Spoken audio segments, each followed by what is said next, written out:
Hello guys, what's up? This is Murtaza. Welcome back to a coder's journey.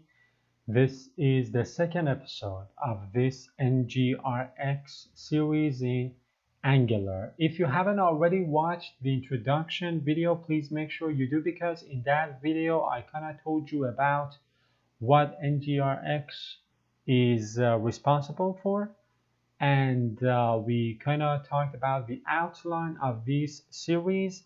And in this video, what I want to do is to give you a kind of a brief overview of NgRx to just help you guys understand what this NgRx is all about. So without further ado, let's get going. Brief overview of NgRx. NgRx is an open source library that brings the principles of Redux, a predictable state container for JavaScript applications, to Angular. So basically, it helps us to manage state in our Angular applications. It facilitates the management of application state in a consistent and a scalable manner. NgRx introduces key concepts which we are going to talk about: actions, reducers, selectors, and effects. All of these concepts help us as developers build applications with a clear data flow and maintainable state logic. Now, why do we care about state management? Why is state management important? In Angular applications, managing a state becomes increasingly complex as different components try to communicate with one another. User actions, right? For example, selecting a checkbox, clicking on a button, all of these actions trigger updates, and data is fetched asynchronously, right?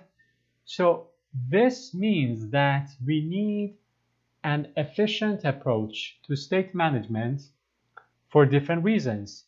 Some of these reasons are as follows. First, predictable state changes. NgRx provides a predictable and unidirectional flow of data. So unidirectional means that the data is going to flow in one direction, and we are going to talk about that in the upcoming videos. This makes it easy for us to understand how a state changes and how these changes occur in response to user actions. Next, centralized data storage. So there's going to be a data storage which is centralized, right? Everything is stored in this data storage.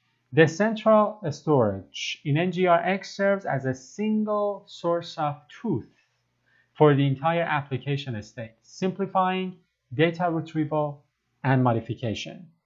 Again, everything we are talking about in this slide is going to make sense as you progress through the series.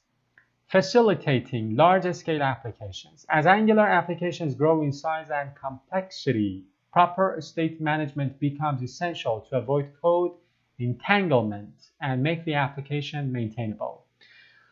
One of the challenges of complex and large-scale Angular applications is the state management side of that application. So with NgRx, we can very efficiently and effectively do state management without having code which is coupled, entangled, and everything is done very effectively.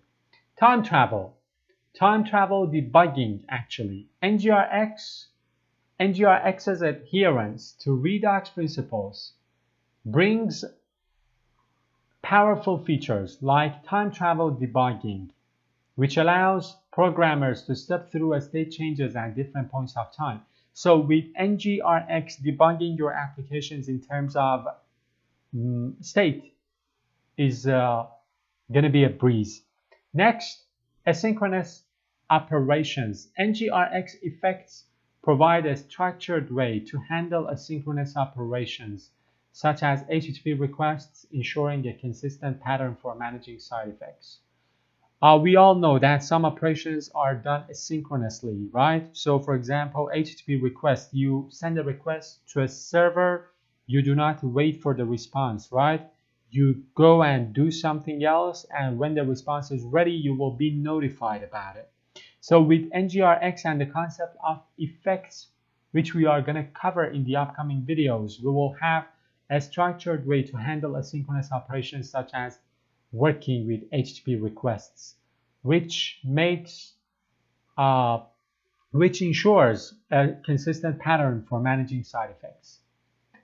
By mastering NgRx, you empower yourself to build a scalable Angular applications that are easier to maintain, test, and extend, especially in terms of state management. So, if you are an Angular developer, or if you want to take your skills to the next level, investing in NgRx and learning about it is gonna pay off in the future.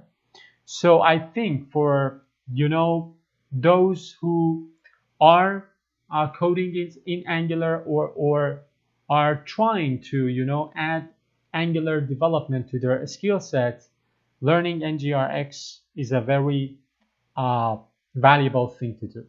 This is the end of this video. In this video, we talked about the importance of state management. We kind of talked about what NgRx is capable of.